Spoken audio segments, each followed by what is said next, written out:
Praise the lord. నిజమైన స్వరం. జనవరి 3, 2025. Holi prayer home సంఘం వారి అనుదిన వాగ్దాన పరిచర్య. నేను నీకు బహుఘనత కలుగజేసేదను. సంఖ్యాకాండము 22వ అధ్యాయము 17వ వచనము. ప్రియమైన దేవుని వారలారా, ఈ మాటను మనము దేవుడు బిలామునకు ఆశీర్వదిస్తున్నారు అనుకుంటారు, లేదా ఇది ఒక ఆశీర్వాద వచనము అనుకుంటారు. కానీ ప్రియమైన దేవుని వారలారా, బాలాకు అనే వ్యక్తి బిలామునకు ఈ మాట సెలవిస్తారు. ఎందుకంటే బాలాకు చెప్పినట్లుగా బిలాము వెంటే అప్పుడు బిలాముకు ఘనత కలుగజేస్తానని, అతడు ఏమి చెప్పినా చేస్తానని బాలాకు బిలాం దగ్గరికి ఈ మాటను పంపిస్తారు తన సేవకుల ద్వారా. అయితే ఈ బిలాం అనే వ్యక్తి దేవుడు నియమించుకొని తన ప్రజలైన ఇశ్రాయేలు కొరకు, వారి యొక్క క్షేమం కొరకు బిలామును ఒక ప్రవక్తగా నియమించుకుంటారు.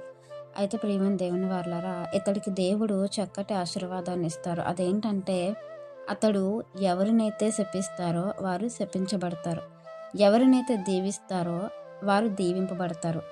ఈ బాలాకు అనే వ్యక్తికి ఆ విషయం తెలుసు గనుక బిలాము వద్దకు తన సేవకులను పంపించి అతడి నిమిత్తము దేవుని ప్రజలైన ఇశ్రాయేలును శపించమంచారు.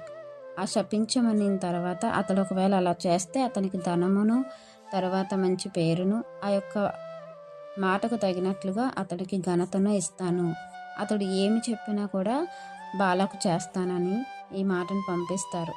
అయితే ఈ బాలాకు చెప్పినట్లుగా చేయటానికి 2-3 సార్లు తిరస్కరించిన 3వ మారు మాత్రం అతడు ధనాశను చూపించగానే ఆ ధనాశకు లోబడిపోయి దేవుడు ఆజ్ఞ ఇచ్చినప్పటికీ, అక్కడికి వెళ్ళొద్దని చెప్పినప్పటికీ అతని పక్షాన నిలబడకుండా ఇశ్రాయేలు జనాంగాన్ని పక్షాన నిలబడమని దేవుడు చెప్పినప్పటికీ మరలా దేవుణ్ణి అడుగుతాను, దేవుడు ఏమంటారో దాని విషయమై నేను మరలా మీతో చెప్తానని వారిని అక్కడే ఉండమని సెలవిస్తారు. కానీ ఒకటి మాత్రం మనము గమనించుకోవాలి, దేవుడు ఒక్కసారి ఆజ్ఞ ఇస్తే దానిని వెనక్కి తీసుకోరు, ఒక్కసారి ఆశీర్వదిస్తే ఆశీర్వాదాన్ని వెనక్కి తీసుకోరు.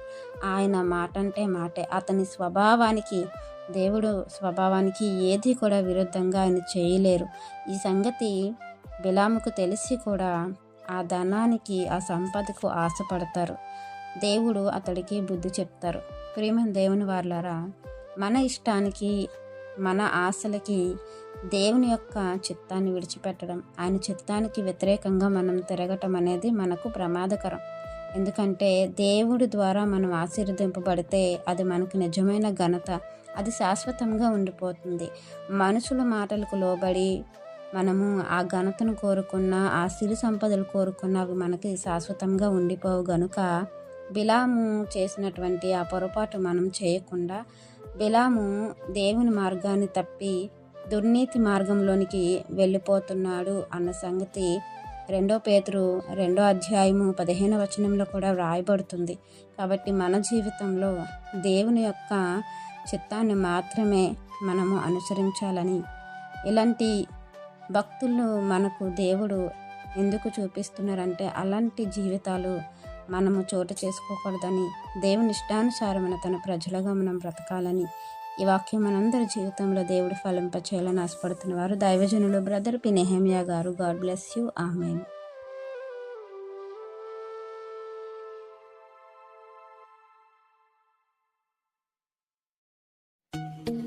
Hi friends, Holi prayer home Gajuwaka సంఘం వారు మాట్లాడిన విలువైన దేవుని సందేశములను మీరు వినటానికి మా యొక్క యూట్యూబ్ ఛానల్ హోలీ ప్రేయర్ హోమ్ను సబ్స్క్రైబ్ చేసుకొని పక్కనున్న బెల్ ఐకాన్ క్లిక్ చేయగలరు.